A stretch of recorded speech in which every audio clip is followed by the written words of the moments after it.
नमस्कार. आपण पाहता डिजिटल मुंबई वार्ता. मी सहिष्णुता कांबळे, डिजिटल मुंबई वार्ता चॅनलची संपादिका. कंदमवार नगर येथील advocate Deepak Paikrao and associate याच्या कार्यालयात आज आपण एक अत्यंत महत्त्वाच्या संवेदनशील प्रकरणाबद्दल हायकोर्टाचे ॲडव्होकेट शुभम मोरे यांच्याशी थेट संवाद साधणार आहोत आणि ते प्रकरण काय होते ते आपण त्यांच्याकडनं जाणून घेणार आहोत. सर नमस्कार. डिजिटल मुंबई वार्ता चॅनलतर्फे आपलं स्वागत आहे. तच आपण ठाणे कोर्टात आपल्या आशिलाला जामीन मिळवून दिलात, तर ते प्रकरण काय होतं? धन्यवाद मॅडम. हे जे प्रकरण होतं हे ठाणे या आवारात घडलेलं आहे, ठाणे कोर्टाच्या आवारात घडलेलं आहे आणि ठाणे नगर पोलीस स्टेशन मध्ये याचा FIR रजिस्टर झालेला आहे डिसेंबरमध्ये. आणि ही जी घटना घडली होती ही घटना 1.5 वर्षापूर्वीची होती आणि FIR हा 1.5 वर्ष लेट फाईल झालेला आहे. तर आम्ही या सर्व गोष्टींचा सखोल अभ्यास केल्यानंतर, पुराव्यांचा आढावा घेतल्यानंतर आम्हाला असं लक्षात आलं की हे जे काही पुरावे त्यांनी सादर केलेले हे खोटे होते आणि यांना फक्त या गुन्ह्यामध्ये अडकवण्याचा प्रयत्न केलेला आहे.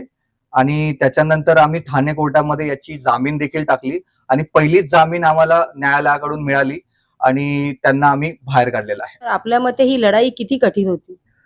ही लढाई खूपच कठीण होती, कारण की समाजाचा जो दृष्टिकोन आहे अशा संवेदनशील प्रकरणाकडे बघण्याचा हा खूपच म्हणजे रागट असेल, या त्यांची ज्या भावना असतात ह्या नक्कीच खूप जास्त ताणवलेल्या असतात. कारण की समाजामध्ये अशा व्यक्तींकडे असं बघितलं जातं की त्यांना हा गुन्हा त्यांनी केलाच आहे. ज्या प्रकारे आपल्या लोकांना बोललं जातं या दाखवलं जातं त्या गोष्टीवर लोकांचा लगेच विश्वास बसतो आणि त्याच्यामुळे त्यांचा जो मानसिक छळ होतो. या त्याच्यानंतर मी देखील हा प्रकरण हाताळलंय, तर माझ्याकडे पण बघण्याचा दृष्टिकोन लोकांचा वेगळा असतो. पण मला हेच सिद्ध करून द्यायचं होतं की प्रत्येक व्यक्ती हा गुन्हेगार नसतो, कारण की प्रत्येकाने त्या लोकांकडे बघण्याचा दृष्टिकोन हा बदलला पाहिजे. प्रत्येकाला त्याची बाजू मांडण्याचा अधिकार दिला पाहिजे आणि सत्य हे पुढे आल्यानंतर नक्कीच कळतं. त्याच्या अगोदर तुम्ही कुठल्याही लोकांना जज करू नका, मी असं तुम्हाला विनंती करतो. ह्या यशाबद्दल तुम्हाला काय वाटतं? या यशाबद्दल मला असं वाटतं की ही जी आम्हाला ही लढाई आम्ही जिंकलो ही फक्त माझीच नव्हे तर कायद्याची लढाई आहे आणि कायदा जिंकलाय, न्याय व्यवस्था जिंकली आहे, जेणेकरून लोकांचा हा न्यायावरचा तो विश्वास आहे तो कायम राहील. आणि त्याच्यासाठी ही लढाई होती आमची, जी आज आम्ही पूर्णपणे जिंकलोय. सर, आज आपण तरुणांचं नेतृत्व करत आहात. ज्यांना वकिली क्षेत्रात पदार्पण करायचं असेल अशा तरुणांना आपण काय मार्गदर्शन कराल? याच्या मागे मी प्रत्येक माझ्या एजचे जे जनरेशनचे जे ऍडव्होकेट्स असतील त्यांना मी एकच सांगणार आहे की तुम्ही पेशन्सली सगळ्या गोष्टी बघा. कायद्याचा अभ्यास करणं सर्वात जास्त इम्पॉर्टंट आहे आणि तुम्ही कुठे प्रॅक्टिस करतात, कोर्टात तुम्ही कशा प्रकारे तुमचं ऑब्झर्वेशन करतात हे जास्त इम्पॉर्टंट आहे. जसं की मी दीपक पाईकराव असोसिएट्स मध्ये एक ऍडव्होकेट म्हणून काम करतोय. मी आज जे काही आता 4 या 5 वर्षामध्ये म्हणजे जे काही शिकलोय हे आमच्या सिनियर कडूनच शिकलोय. कारण की सिनियर लोकांना तुम्ही जेवढा रिस्पेक्ट देणार, त्यांच्याकडून जितकं शिकणार तेवढंच तुम्हाला कामी येणार आहे. आणि कोर्टामध्ये तुमचं रेग्युलर जाणं हे सर्वात जास्त इम्पॉर्टंट आहे, कारण की ह्या क्षेत्रामध्ये तुमची कन्सिस्टन्सी खूप जास्त इम्पॉर्टंट असते. कायद्याकडे बघण्याचा दृष्टिकोन तुमचा बदलत असतो. जे नवीन नवीन कायदे, जे काही जजमेंट्स येत असतात त्यांना तुम्ही वाचलं पाहिजे. जे काही नवीन अपडेट्स येतात त्यांना तुम्ही वाचलं गेलं पाहिजे. आणि प्रत्येक गोष्टीकडे तुमचा बघण्याचा दृष्टिकोन हा कायदेशीरच असला पाहिजे. आणि याचं ज्ञान तुम्हाला आपोआपच अशा प्रॅक्टिकल्स मध्ये येतातच. तर तुम्ही फक्त अभ्यास करा, कायद्याचं नॉलेज घ्या आणि फक्त पुढे जा. सर, अशा व्यक्तींवर अशा प्रकारचे जे आरोप लागतात तर त्याला त्या व्यक्तींकडेच पाहण्याचं नाही तर त्याच्या फॅमिलीला सुद्धा गुन्हेगार नजरेने पाहतात. तर त्याच्यामुळे त्याला मानसिक आणि शारीरिक जो काही खच्चीकरण झाले तर त्याला आपण कसा न्याय मिळवून द्या? न्यायामध्ये या आपल्या कायद्यामध्ये अशी तरतूद देखील आहे.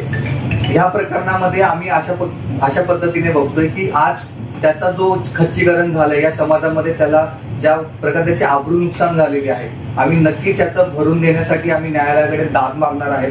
एक डिफॉर्मेशनची केस देखील आम्ही याच्यामध्ये फाईल करणार आहेत. जेव्हा आम्ही आता ह्या प्रकरणामध्ये आम्ही डिस्चार्जसाठी या आपण डायरेक्ट FIR क्वॅशिंगसाठी आम्ही जाणार आहेत. तर समाजामध्ये ज्या पद्धतीची त्याची आबरू नुकसान झाले आहे की समाजामध्ये त्याला कुठे रूम मिळत नाहीये, त्याच्याकडे बघण्याचा, त्याच्याकडून फॅमिली, त्याच्याकडून त्याचे फ्रेंड्स, ह्या सगळ्या गोष्टी दुरावले. तर याच्यामध्ये फक्त त्याचं मानसिक त्याचं छळ झालेला आहे. आणि त्याच्यामध्ये त्याचं फक्त मानसिकच नव्हे तर त्याचा शारीरिक आर्थिक पण देखील त्याचं नुकसान झालेलं आणि याची आबरू नुकसान आपण नक्कीच भरून घेणार आहोत. याच्यासाठी आम्ही डिफॉर्मेशनची केस देखील करणार आहोत. सर, शेवटचा एक प्रश्न मी आपल्याला विचारेल की अशा संवेदनशील प्रकरणात समाजात चुकीचा संदेश जाऊ नये यासाठी तुम्ही काय सांगाल? यासाठी मी एकच सांगणार आहे की जो समाजामध्ये चुकीचा जो मेसेज जातो, हे जे आहे म्हणजे मी आता बोलू शकतो ना की मीडिया सर्वात मोठा म्हणजे आपण एक पिलर समजतो आपल्या स्वातंत्र्य म्हणजे जे आपण फ्रीडम ऑफ स्पीच आहे आपल्याला जे दिलं गेलंय, जे फ्रीडम आपल्याला दिल्या कॉन्स्टिट्यूशन नुसार, याचा जो उपयोग केला जातोय त्या अशा गोष्टींसाठी केला जातोय की एखाद्या व्यक्तीची जी आबरू असते, त्याचा जो स्टेटस असतो तो समाजात खूप पडतो जेव्हा तुम्ही एखाद्या व्यक्तीच्या बद्दल बोलतात. तर ही गोष्ट न करता तुम्ही आधी ह्या गोष्टीचा विचार केला पाहिजे की ही गोष्ट खरीच आहे का, ही घटना घडलीच आहे का, हे जास्त इम्पॉर्टंट आहे. कारण की तुम्ही फक्त कुठल्या न्यूज चॅनलच्या याच्यावरून तुम्ही जर त्या व्यक्तीला दोषी म्हणजे ठरवत असाल तर ही गोष्ट खूप जास्त चुकीची आहे. शहानिशा करणं जास्त इम्पॉर्टंट आहे. कारण की आपल्या कायद्यामध्ये असं आहे की जेव्हा तुम्ही 100 गुन्हेगार हे सुटले तरी चालतील, पण एका निर्दोष व्यक्तीला सजा होता कामा नये. हे कायद्याचा दृष्टिकोन आहे आणि हा कायद्याचा दृष्टिकोन समाजापर्यंत पोहोचण्यासाठी आमचं म्हणजे मी हा रिप्रेझेंट करतोय कोर्टाला की न्याय व्यवस्था ही किती खरी आहे आणि तुम्ही म्हणजे तुम्हाला न्याय तुम्ही जर मागाल तर तुम्हाला नक्कीच न्याय मिळणार. अधिकार आहे तुमचा, अधिकार मागण्याचा कायद्यानुसार तुम्हाला अधिकार आहे.